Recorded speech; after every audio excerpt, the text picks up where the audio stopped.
Good morning, welcome to Wrenches in Motion, episode number 3, I think that's what we're going to call it. We'll see. So let's take a look around, give you an update on what's going on with everything, where we stand, and what we're going to do next, maybe. Because you never know. Things change with me so often. I'm kind of like a ping pong ball, bounce from project to project. Eventually things get finished. So, alright, here we are. Let's start with the Civic. Nothing new with the Civic, still the daily driver. Pan into the Mustang, still needs a transmission. So, we got the BMW dropped off, and the cluster is not pixelated, so it's got a good cluster. I pulled the headlights out. I'm going to pull the fog lights out, tail light, CD changer, put some stuff on eBay, and see what it does. The Pilot, I think you saw in the last episode, we got the core support cut out. Still got to pull the motor, but I'd rather get a motor here first, so hopefully we can get it out and in one day. Dirty Mac still sitting there. And today is the day, finally, that I believe we're going to take the old Del Sol. I know, it's a shame. We bought that in 2002. Drove from our house in Virginia down to Fort Lauderdale to pick it up. And it's just so rusted out that I bought another shell here in Virginia.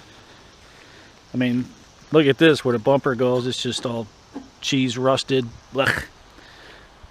Bought a shell that was an automatic.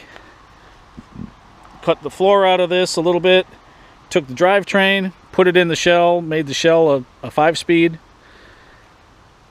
And I got to put the column back in just a little bit so I can turn the wheels.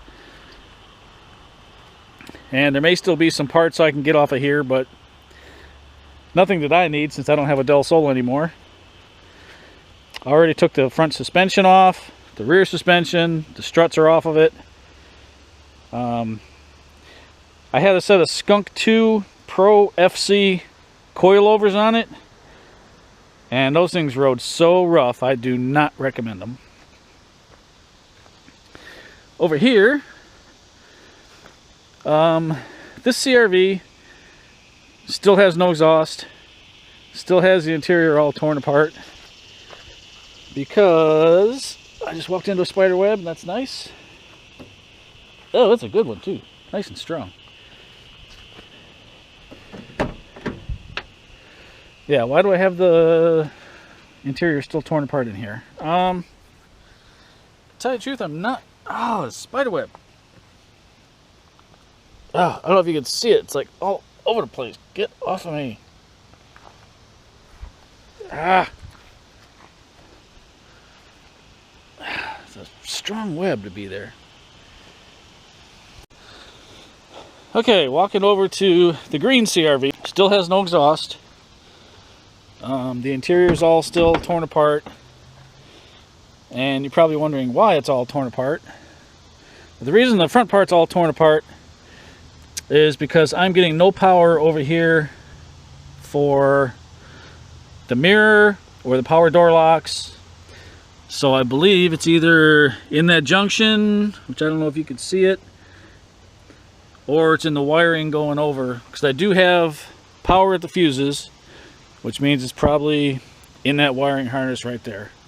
You know, over time, open the door, close the door, the wires flex, eventually they break. So that's probably what it's going to be.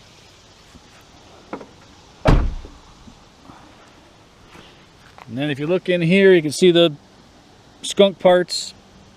You can see the catalytic converter that's going to go in here eventually. No rush on this one. So there's a flat trailer that we're going to try to throw the Del Sol on. I'm just going to move the trailer over there, use the Bobcat to hopefully push the Del Sol onto the trailer. And then Gordon's gonna come by, grab the trailer, bring the Del Sol out to his farm where he can just leave it until the junk prices go up.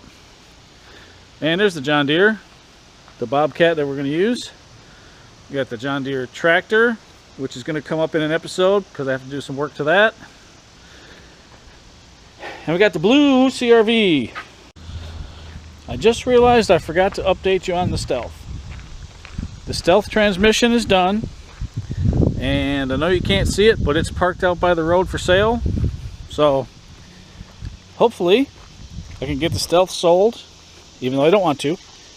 And I can get the motor for the Pilot. So first things first, let's move this out of the way.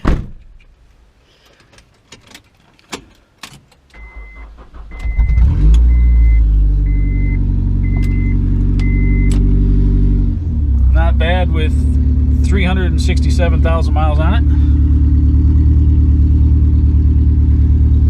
Look in the back, you don't see it smoking at all.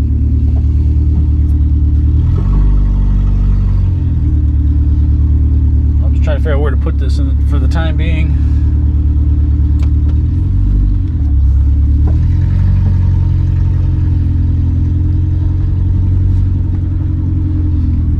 We'll just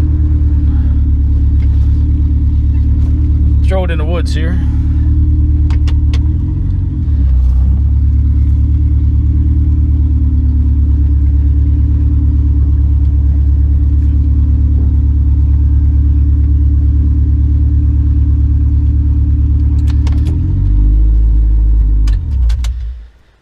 Check engine light is on because of the missing O2 sensor in the back. As soon as I get the exhaust done and the O2 sensor plugged in, that'll go away. Okay, so the truck is hooked up to the trailer. I'll be dropping those ramps here in a second, but once I pull the trailer out, I saw something that didn't quite look right, so I wanted to take a look. And sure enough, tree branch through the shelter. And it's from that big old giant oak tree right there. Yeah, I knew I needed to cut that one down, and the one next to it, and the one in the middle, the beech tree in the middle. And there's another one next to the Bobcat. I mean, I need to take, probably another 30 trees out of here, but what am I gonna do?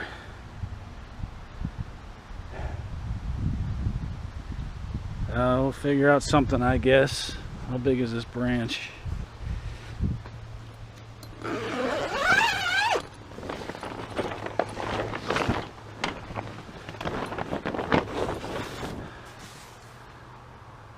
Yeah. Alright, well, we'll deal with it. Well, none of that turned out like I wanted to. Got the trailer moved. Figured as long as I had the opportunity, I'd go ahead and cut the grass where the trailer was. So I was working that, and then I said, well, the grass down by the ravine is awful tall, so let me try to cut that. And I'm cutting along, and all of a sudden the mower dies. It's like, huh, turn the PTO off, start it back up, and hit the PTO, and it dies again. So I get off, because obviously something's jamming the blades, and go backwards fine, go forwards up to a point and everything stops. Couldn't reach anything from the discharge side, so I come over here to this side, and I pull out this chunk of cable. Looks like maybe a wire going to a house. I don't know. I don't know what it's doing out in the middle of here though, but it was. So now that the mower's fixed again, let me finish cutting this grass. Alright, so I got it sort of lined up. Did not want to come out of the woods, mainly because with no suspension, of course, the wheels are doing whatever they feel like doing, like that one. Yep. Then this one here, I was taking it out, ran the fork from the skid loader right into the tire, popped that, and it's one of the good ones. So now there's only 2 good ones. On the plus side, windshield's good. I just ran a fork through the AC condenser, so that's no good anymore, which is fine because it's just going anyway.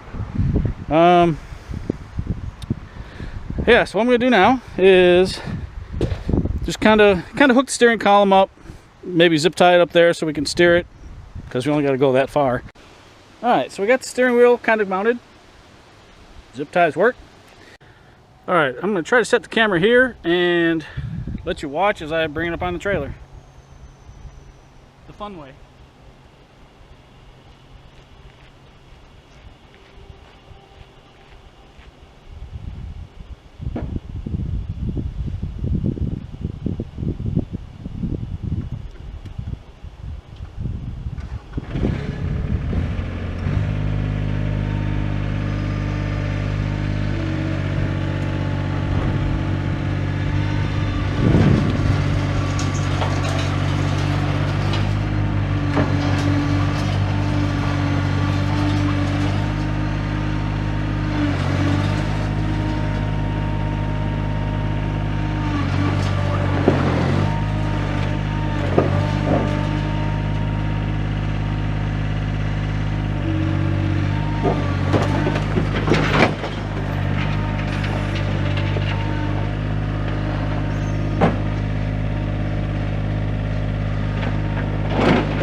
And that's the nice thing about having cars you don't care about.